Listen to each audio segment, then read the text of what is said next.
আগামী দিনে যদি উনি আসন্ন বিধানসভা নির্বাচনে ভাঙড়ের নির্বাচনে প্রতিদ্বন্দ্বিতা করেন তৃণমূল কংগ্রেসের প্রতীকে, আর আইএসএফের প্রতীকে যদি নওশাদ সিদ্দিকী লড়াই করেন, ভাঙড়ের মানুষের যা মেজাজ, যা মূর্তি বুঝতে পারছি, যা মানসিকতা বুঝতে পারছি, সুতরাং সেখানে আইএসএফের প্রার্থী নওশাদ সিদ্দিকী বিপুল ভোটে জয়ী হবেন, এটা আশা করতে পারি ভাঙড়ের মানুষের মেজাজ মানসিকতা দেখে। কাসেম সিদ্দিকী তিনি এই তৃণমূলের বিরুদ্ধে বিস্ফোরক মন্তব্য করতেন, তার পরিচিত যে তৃণমূলের বিরুদ্ধে তিনি বলেন, তিনি তৃণমূলে ঢুকলেন, আওয়াজ উঠলো যে তাকে ভাঙড় থেকে দাঁড় করানো হবে। আর প্রতিকুর রহমান তিনিও পরিচিতি পেয়েছেন তৃণমূলের বিরুদ্ধে বলে, আর তিনি যখন তৃণমূলে এসছে আবার হাওয়ায় একটা বার্তা ভাসছে যে প্রতিকুরকে ভাঙড়ে দাঁড় করানো হবে। এই প্রসঙ্গে আপনি কী বলেন? প্রতিকুরকে ভাঙড়ে দাঁড় করাবেন তৃণমূল কংগ্রেস যদি সিদ্ধান্ত নিয়ে থাকে, সেটা একান্তই তৃণমূল কংগ্রেসের দলীয় সিদ্ধান্ত।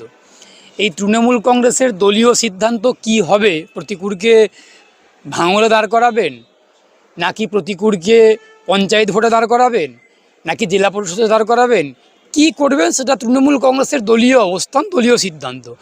তৃণমূল কংগ্রেসের দলীয় সিদ্ধান্ত নিয়ে তো আমি কিছু বলতে পারবো না, আমার কিছু বলা উচিত নয়, আর বলা ঠিক হবে না। আমি যেটা বলতে চাই, একজন আইনজীবী হিসাবে এবং একজন বাম কর্মী হিসাবে আমি অ্যাডভোকেট শেখ বাবুল এটাই বলতে চাই যে ব্যক্তি প্রতিকুর রহমানের কতটা ব্যক্তিত্ব ছিল, কতটা গ্রহণযোগ্যতা ছিল, তাহলে ব্যক্তি প্রতিকুর রহমানকে তৃণমূলের প্রতীকে, তৃণমূলের দলের টিকিট যদি ভাঙড়ে দাঁড় করানো হয়, ভাঙড়ে গো হারান হরিণ হারবেন তৃণমূলের প্রতীকে। অতীতে উনি সিপিআইএমের প্রতীক নিয়ে ডায়মন্ড হারবারে লোকসভা কেন্দ্রে অভিষেক বন্দ্যোপাধ্যায়ের বিরুদ্ধে লড়াই করেছিলেন, সেখানে যতগুলো ভোট পেয়েছিলেন ডায়মন্ড হারবারের কোনো মানুষ কিন্তু ব্যক্তি প্রতিকুর রহমানকে ভোট দেননি। উনি সিপিআইএমের প্রতীকে নির্বাচনে প্রতিদ্বন্দ্বিতা করেছিলেন এবং সিপিআইএমের প্রার্থী প্রতিকুর রহমানকে মানুষ ভোট দিয়েছিলেন। আগামী দিনে যদি উনি আসন্ন বিধানসভা নির্বাচনে ভাঙড়ের নির্বাচনে প্রতিদ্বন্দ্বিতা করেন তৃণমূল কংগ্রেসের প্রতীকে, আর আইএসএফের প্রতীকে যদি নওশাদ সিদ্দিকী লড়াই করেন, ভাঙড়ের মানুষের যা মেজাজ, যা মূর্তি বুঝতে পারছি, যা মানসিকতা বুঝতে পারছি, সুতরাং সেখানে আইএসএফের প্রার্থী নওশাদ সিদ্দিকী বিপুল ভোটে জয়ী হবেন, এটা আশা করতে পারি ভাঙড়ের মানুষের মেজাজ মানসিকতা দেখে। সুতরাং সেখানে প্রতিকুর রহমান হেরে ফিরে আসবেন। যদি ব্যক্তি প্রতিকুর রহমানের কোনো ব্যক্তিত্ব থেকে থাকে, গ্রহণযোগ্যতা থেকে থাকে, তাহলে তিনি জিতবেন। সুতরাং সেই জায়গাতে দাঁড়িয়ে মূলত আমরা যেটা বলতে চাইছি, আমরা যেটা বোঝাতে চাইছি যে নওশাদ সিদ্দিকী হোক, সিপিআইএমের প্রার্থী হোক, যেই প্রার্থী হোক না কেন, ভাঙড়ের মানুষ শুধু বলবো না, দক্ষিণ 24 পরগনা থেকে শুরু করে কোচবিহার পর্যন্ত রাজ্যের সর্বত্র, বিশেষ করে দক্ষিণ 24 পরগনার কুলতলি, ভাঙড়, ক্যানিং পশ্চিম, ক্যানিং পূর্ব, সাগর, পাথর প্রতিমা, কাকদ্বীপ, আমতলা, সুতরাং আপনার ফলতা, এই যে সমস্ত বিধানসভা কেন্দ্রগুলো আছে, মানুষের মধ্যে তৃণমূল বিরোধী এবং বিজেপি বিরোধী একটা মানসিকতা তৈরি হয়েছে। ধান্দাবাজ তৃণমূলকে হারাতে আর দাঙ্গাবাজ বিজেপিকে হারাতে বাংলার মানুষ সিদ্ধান্ত নিচ্ছেন যে অবিজেপি এবং অতৃণমূলী শক্তিকে বামপন্থীদের নেতৃত্বে, সিপিআইএমের নেতৃত্বে, আইএসএফের নেতৃত্বে যে বাম গণতান্ত্রিক প্রগতিশীল ধর্মনিরপেক্ষ শক্তি লড়াই করবে, সেই শক্তির যারা যারা প্রার্থী হবেন তারা জয়ী হবেন। সেখানে নওশাদ সিদ্দিকী হতে পারেন, যে কোনো যারা জোটে থাকবেন তারা প্রার্থী হতে পারেন, জিততে পারেন। সুতরাং আপনার যদি প্রতিকুর রহমান সেখানে নির্বাচনে প্রতিদ্বন্দ্বিতা করতে পারেন, গণতান্ত্রিক রাষ্ট্রে, গণতান্ত্রিক ব্যবস্থায় যে কোনো মানুষ নির্বাচনে প্রতিদ্বন্দ্বিতা করতে পারেন।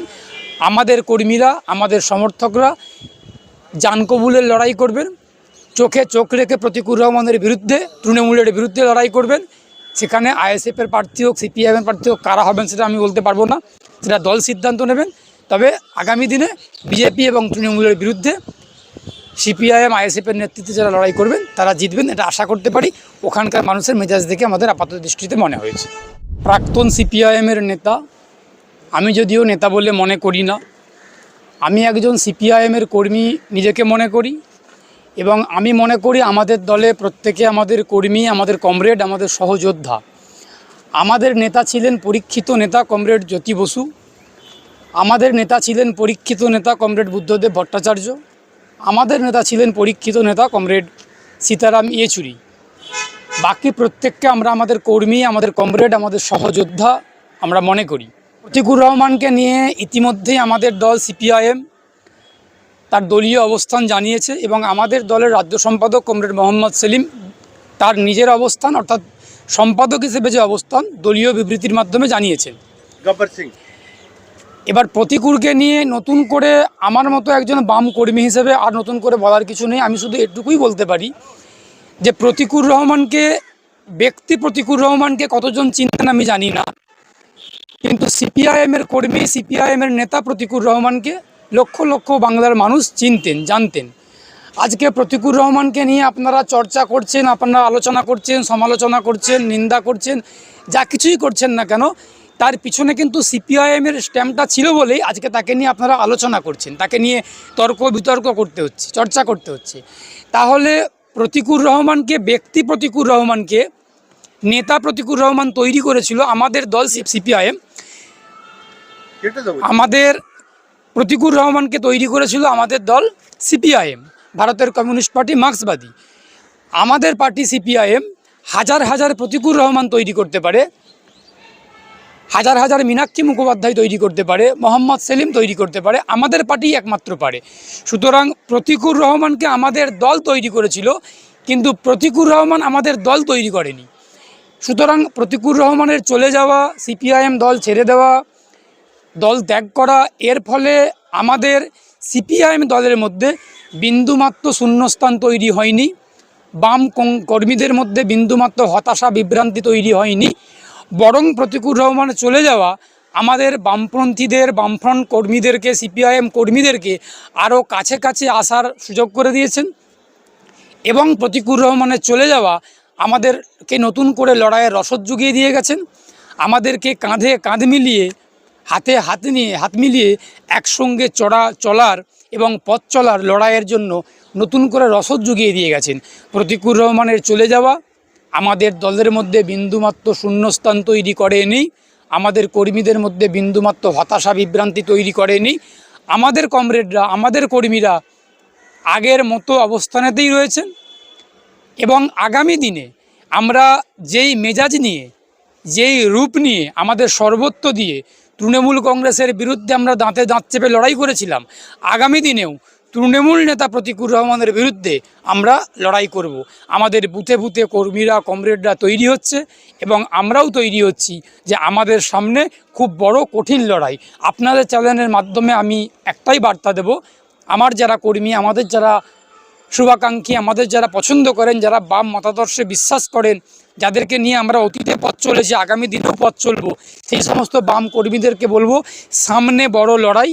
এই লড়াইয়ে লড়তে গেলে জোটবদ্ধ হতে হবে, সংঘবদ্ধভাবে একসঙ্গে আমরা লড়াইটা লড়ব।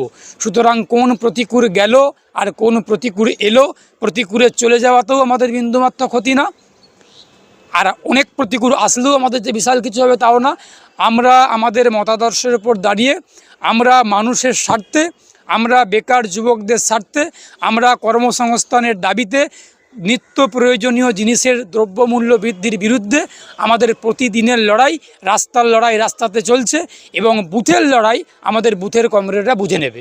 সুতরাং আবারও বলছি, প্রতিকূলে চলে যাওয়া আমাদের দলকে, আমরা দলের কর্মীরা বিন্দুমাত্র ভাবিত, চিন্তিত, আতঙ্কিত, বিচলিত কিছুই না। আমরা লড়াইয়ের রসদ আমাদেরকে রসদ দিয়ে গেছে, আমরা বরং আগামী দিনে খুব ভালো করে লড়াই করতে আমাদের কমরেডরা প্রস্তুতি নিচ্ছে।